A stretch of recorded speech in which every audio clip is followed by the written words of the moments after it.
The gradual descent into darkness, how good people turn bad.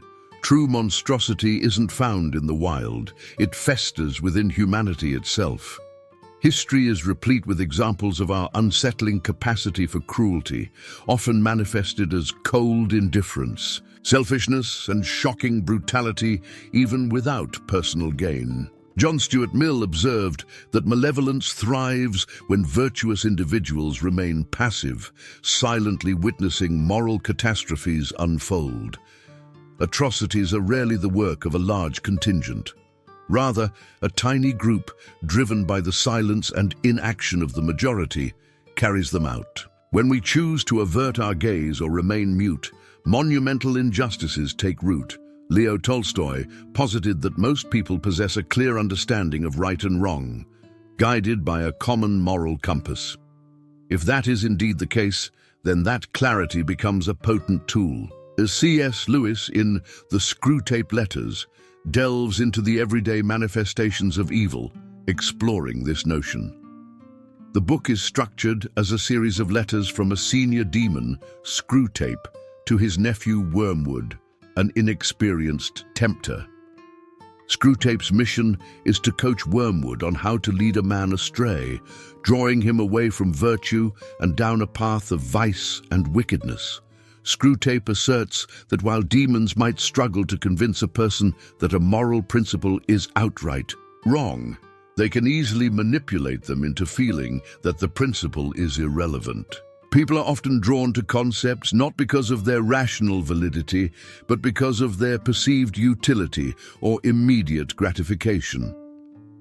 Therefore, Screwtape advises Wormwood to subtly introduce the idea into his target's mind that concerns about morality, religion, or ethical considerations are abstract and lack practical consequence.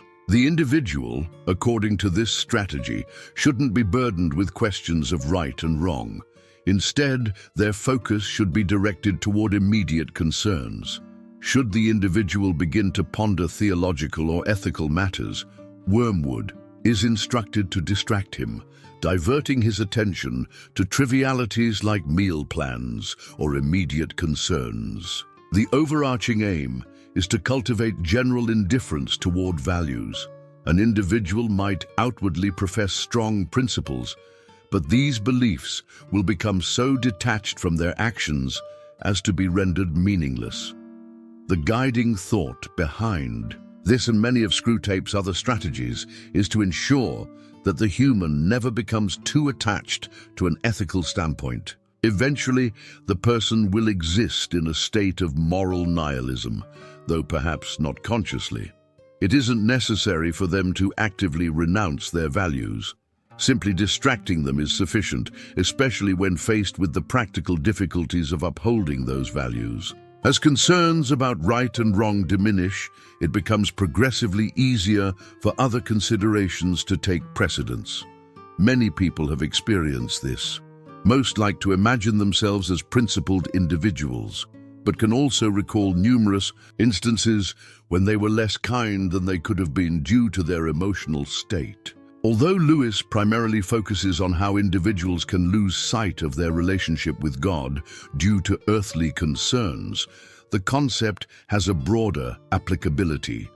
Often, without realizing it, people allow their values to become either diminished or theoretical, as a luxury to be cast aside when reality exerts pressure. People who do not believe in God may not fear hellfire, but they can still be tormented by their conscience when they betray their values. Despite Christianity's emphasis on free will, C.S. Lewis dedicates considerable attention to exploring the impact of social circles and environments on capturing the human mind and leading it towards perdition, emphasizing the autonomy and sovereignty of the soul. Screwtape observes how an individual's association with a materialistic friend can introduce them to a group of high society intellectuals who perceive themselves as sophisticated. The innate desire to make a favorable impression on these newfound acquaintances prompts the individual to echo their sentiments, thereby diluting their own moral convictions. This process cultivates a divided persona, where the individual engages in prayer at church and identifies as a devout Christian, yet simultaneously disparages those very principles during social gatherings with their new circle. This mental state, characterized by a blend of self-satisfaction and duplicity, proves exceptionally advantageous for demonic influence. Gradually, the individual's behaviors diverge from their stated principles, leading them to act according to immediate convenience. Over time, they lose the ability to discern right from wrong, instead prioritizing what is expedient in a given situation. This transformation culminates in moral Machiavellianism, where cruelty often presents itself as more convenient than kindness, making the individual susceptible to brutality. Screwtape posits that frivolity, the unwillingness to engage with matters seriously, constitutes a valuable mental state for demonic purposes. The ultimate objective is to immerse the individual in irony to such an extent that they forget their beliefs and disregard truth. Good company offers no guarantee of safety. Pride, rather than being an isolated failing, represents a form of self-aggrandizement.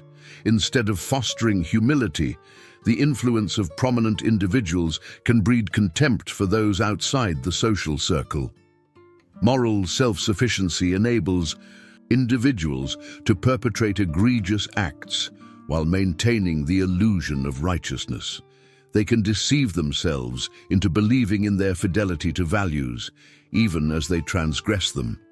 St. Augustine described evil as a form of ignorance, recalling how, before his conversion, he pursued illusory pleasures that prevented him from attaining genuine fulfillment. This theme is central to Lewis, who explores the role of fantasy and illusion in perpetuating cruelty. Screwtape instructs that the victim should engage in extensive fantasizing about goodness, envisioning themselves as a great spiritual leader or a philanthropist, but never translate these visions into action. Their good intentions should remain perpetually in the future, unattainable in reality. Instead, the victim should be steered towards ill humor and resentment, convinced of their intellectual superiority and dismissive of others' opinions. As Screwtape notes, countless minor cruelties appear insignificant when juxtaposed with the grandeur of benevolent fantasies. Thus, the victim becomes convinced of their inherent goodness, even while acting cruelly towards those around them. This self-deception obstructs reflection on everyday cruelty, allowing petty acts of malice to accumulate. Lewis reminds us that our seemingly minor acts of cruelty are as real as the historical horrors we condemn. He argues that it is never too late to alter course, despite the pain involved in acknowledging one's flaws. This acknowledgement represents the initial step towards transformation. In the narrative's conclusion, the victim escapes Wormwood's clutches and is shielded by divine grace, demonstrating that salvation lies not in grand, heroic gestures, but in small, everyday virtues. Just as the path to hell is paved with petty sins, the path to heaven is constructed through simple acts of genuine kindness. Lewis concludes that the line separating good and evil is not an abstract philosophical concept, but a practical, everyday reality. Recognizing this internal duality is the essential first step toward acting with purpose, rather than being passively led astray. Ultimately, life involves actively selecting good in daily choices, not merely avoiding harm. Circumstances demand positive action in every small decision we make.